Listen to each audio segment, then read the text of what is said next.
Olá, estudante do estado do Paraná, do Brasil e do mundo, seja muito bem-vindo à nossa aula de Geografia. Eu sou o professor André e quero levar para você, aonde quer que você esteja, um pouquinho da ciência geográfica para mais perto de você. Pegue seu caderno, caneta, lápis e borracha e confira os objetivos da nossa aula de hoje, onde nós vamos compreender os processos relacionados à origem, formação e dinâmica interna do nosso planeta. Então, nessa nossa aula de hoje, nós vamos justamente trabalhar um pouquinho sobre a dinâmica do nosso planeta, surgimento dele, do universo e também de como aconteceram as transformações na superfície do nosso planeta. Aí a gente já vai ver aqui, você já se perguntou como surgiu o universo? Quando a gente pensa em surgimento do universo, a gente tem uma série de teorias científicas que são aceitas. Principalmente a teoria do Big Bang, que é aquela que explica o surgimento do universo a partir de uma grande explosão que liberou uma grande quantidade de energia, e essa energia, juntamente com esses fragmentos, acabaram formando o universo e, consequentemente, ocorreram a formação das estrelas, dos diferentes sistemas planetários, a exemplo do sistema solar, que é onde nosso planeta está inserido. Sabe-se também que o nosso planeta dispõe de uma idade de aproximadamente 4,5 bilhões de anos e que a idade do nosso planeta ela está relacionada desde o seu surgimento do nosso planeta até os dias de hoje. Então nós temos a história geológica do nosso planeta.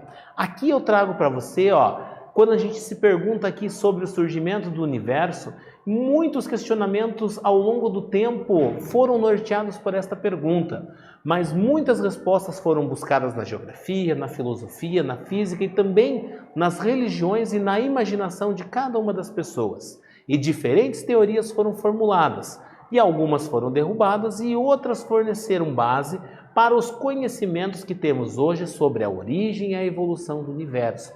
Então essa é uma pergunta que norteia a nossa sociedade desde muito tempo.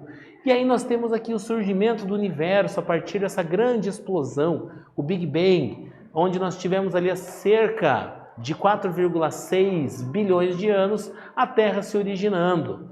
E a formação do universo ela teria surgido de 13 a 15 bilhões de anos. Então percebe-se que com 13, 15 bilhões de anos surgiu o universo a partir do Big Bang e outros processos foram ocorrendo para que, há mais ou menos 4,5 bilhões de anos, tivéssemos o surgimento do planeta Terra. E para auxiliar o estudo da formação da Terra, utilizamos uma noção de tempo bem mais ampla do que a dos dias, anos, séculos e milênios: o tempo geológico. Quando falamos em tempo geológico, nós estamos falando desde o início do nosso planeta até os dias de hoje. Diferente de quando falamos da história da civilização, que tem aproximadamente 7 mil anos, 8 mil anos, que vai estudar desde o momento da existência dos primeiros seres humanos. Agora, quando falamos no tempo geológico, é desde o início do planeta, quando ele era uma grande bola incandescente que lentamente foi se resfriando e se solidificando. Aí nós temos aqui as eras geológicas, que é justamente um processo de fragmentação desse tempo geológico de 4,6 bilhões de anos. E esse tempo geológico ele é caracterizado por momentos marcantes na história geológica do nosso planeta. Ou seja, momentos em que aconteceram coisas significativas é que nós tivemos ali a marcação de um período, de uma era geológica. Então aqui nós temos os períodos, as eras pré-cambriana, paleozoico, mesozoico, cenozoico, e aí nós temos aqui os acontecimentos, desde a formação do nosso planeta até os dias de hoje, no formato de espiral. E aí, o que acontece com o nosso planeta? Nosso planeta, segundo as teorias científicas, ele se formou a partir de uma grande bola de material incandescente que foi se resfriando de fora para dentro. Então percebe-se que nas camadas internas do nosso planeta a temperatura é maior. E uma das evidências disso também são as erupções vulcânicas, onde material rochoso é expelido para a superfície do nosso planeta e esse material rochoso ele está em temperaturas extremamente altas, tanto é que essa rocha encontra-se em estado líquido ou estado pastoso e quando atinge a superfície ela acaba se solidificando. A gente vai ver também que é importante que você reconheça a Terra como um globo magnetizado dividido por camadas internas de diferentes composições e temperaturas. resultando em forças capazes de movimentar as placas tectônicas. Então nós vamos ver que a crosta do nosso planeta, ela é como se fosse uma concha de retalhos, porém esses retalhos não estão costurados entre si, eles estão apenas um em contato com o outro, e em função da movimentação do magma, da movimentação das camadas interiores do nosso planeta, nós vamos ter esses retalhos se movimentando, fazendo com que assim a crosta terrestre esteja em constante transformação. E aí a gente falando nisso, a gente entra na teoria da deriva continental, teoria proposta pelo alemão Alfred Wegener, que a partir de uma série de estudos e evidências percebeu que haviam características similares entre os continentes e que lentamente esses continentes foram se fragmentando. Inicialmente tínhamos a Pangeia, que foi se fragmentando, dando origem a Gondwana e Laurásia, que novamente se fragmentou a ponto de atingirmos a configuração atual dos continentes que temos aqui: América, África, Europa, Ásia, Oceania e Antártida. E essa teoria da deriva continental, ela se baseou no quê? Nas observações, primeiro pela forma do contorno dos continentes, percebendo o encaixe entre esses continentes, essas porções de terra, e também pela observação de evidências de fósseis, de características de fósseis encontrados, por exemplo, na África, e esses fósseis também estando disponíveis no continente americano. Porém, como que o mesmo fóssil de uma mesma espécie poderia estar em dois continentes tão distintos, tão afastados hoje? Quer dizer que em algum momento eles estiveram juntos, e é a partir disso que a teoria da deriva continental ela veio se fundamentando. Aqui exemplo dos registros fósseis que você pode observar nessa tela aqui, ó. Os registros fósseis, conforme você pode observar na esquerda, você vai ver ali, ó, em cor verde, por exemplo, nós temos ali, ó, o fóssil de uma determinada espécie de vegetal que era encontrado em todos esses continentes. Então, na porção sul do continente americano, na África, ali na Ásia, na porção da Índia, também na Antártida e na Austrália. Então percebe-se que a partir dessas evidências, Alfred Wegener conseguiu fundamentar a sua teoria da deriva continental. E agora que a gente já falou da teoria da deriva continental, o surgimento do nosso planeta, nós vamos para a nossa primeira atividade. Confere aí na tela. A ideia da deriva continental foi proposta pela primeira vez por Alfred Wegener em 1912. Já em 1915, ele publicou o livro A Origem dos Continentes e dos Oceanos. O que afirma essa teoria? Afinal de contas, o que diz a teoria da deriva continental proposta por Alfred Wegener? Coloque no seu caderno que a gente volta daqui a pouquinho para conferir.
Muito bem, vamos conferir aí a resposta àquilo que você colocou aí no seu caderno. A teoria da deriva continental é uma teoria que explica a formação dos continentes.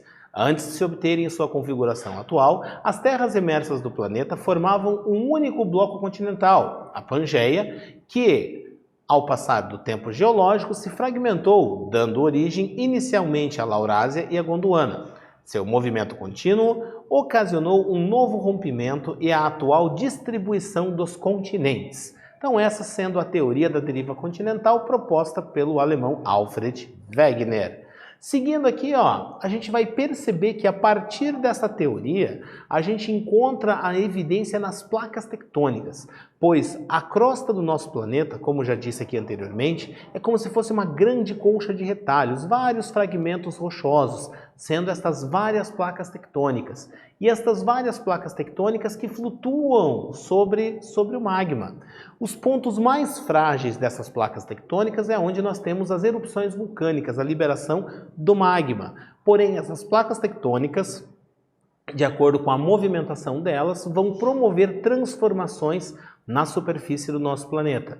É claro que a movimentação das placas tectônicas, ela não é algo percebida num espaço de tempo curto. São necessários milhares ou até milhões de anos para se perceber toda essa movimentação de forma expressiva. Mas como o nosso planeta tem uma idade superior a 4,5 bilhões de anos, durante todo esse período a crosta terrestre sofreu muitas transformações e aí nós temos assim as modificações da configuração da superfície terrestre e das terras emersas. E aí a gente vai perceber que nós temos várias placas tectônicas e essas várias placas tectônicas realizam vários movimentos. Em função da pressão existente no interior do planeta, essas placas podem ter movimentos convergentes, onde essas placas elas estão caminhando uma em direção da outra. Nós podemos ter movimentos divergentes, onde as placas tectônicas elas são empurradas para longe umas das outras. E os movimentos conservativos, onde não ocorre um afastamento nem uma aproximação, mas ocorre um movimento lateral dessas placas tectônicas. E essa movimentação tectônica ela é responsável por erupções vulcânicas e também por terremotos. Vale aqui um destaque para o Japão. O Japão é um dos países que sofrem diariamente com a ação dos terremotos, em função da sua localização geográfica e pelo fato dele se encontrar em área de encontro de 3 placas tectônicas. Então, toda vez que uma dessas placas tectônicas se movimenta, a superfície ela acaba também sofrendo, percebendo essas vibrações, que são os terremotos, tremores de terra. E aqui os limites das placas, que conforme já foi dito aqui, nós temos as placas convergentes, divergentes e as transformantes, também chamadas de conservativas, cujo movimento ocorre no sentido lateral. E o que esses movimentos eles causam? Terremotos, tremores de terras causam uma série de destruições, principalmente onde nós temos pessoas vivendo. É porque as vidas das pessoas podem vir a ser ceifadas, as pessoas podem vir a perder a sua vida, perder sua casa, seus entes queridos, perder objetos em função do que? Desses tremores de terra e das consequências desses tremores. Exemplo que a gente pode ver aqui, o terremoto que ocorreu no Haiti em agosto de 2021 e também um vulcão que está em erupção na Espanha desde 2021. Então nós temos ali essas forças internas do nosso planeta promovendo transformações e destruição ali também nessas áreas todas. E agora a nossa segunda atividade, confere na tela. De acordo com a maior parte dos cientistas que estudam o passado geológico da Terra, nosso planeta possui aproximadamente 4,5 bilhões de anos. Como a ciência divide esse tempo para facilitar o estudo? Anota aí no seu caderno que a gente volta daqui a pouquinho com a resposta.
Muito bem, vamos conferir aí a resposta. Aquilo que você colocou no seu caderno se bate com aquilo que eu vou apresentar para você. Porém, antes de eu apresentar para você, eu quero dizer que se a sua resposta estiver diferente, apresentando palavras diferentes, não precisa sair apagando, arrancando a folha. Na verdade, você vai fazer o seguinte, você vai conferir a resposta para ver se ela está de acordo, se a ideia central é parecida com aquela que eu vou apresentar para você aqui. Beleza? Agora a resposta aí na tela para você, então.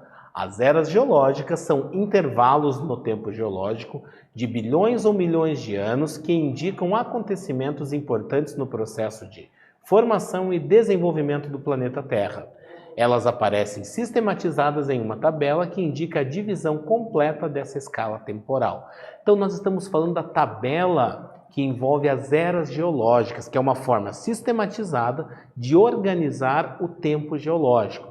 Haja vista que a idade do nosso planeta ela é de 4,5 bilhões de anos aproximadamente, e aí uma forma que foi encontrada foi a partir de acontecimentos, de fenômenos que vieram a marcar a história geológica do nosso planeta, é que nós tivemos ali a divisão nas eras geológicas.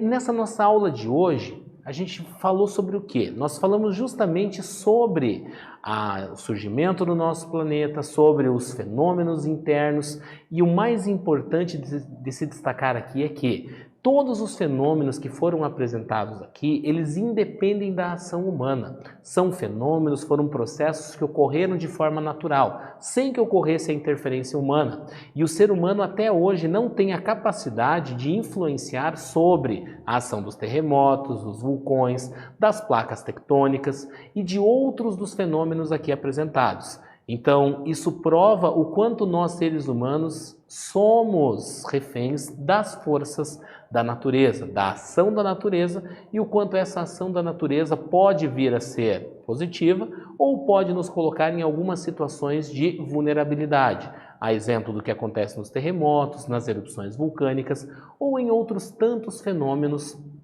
que ocorrem na superfície aí do nosso planeta. Agradeço a você por seu envolvimento e participação nessa nossa aula.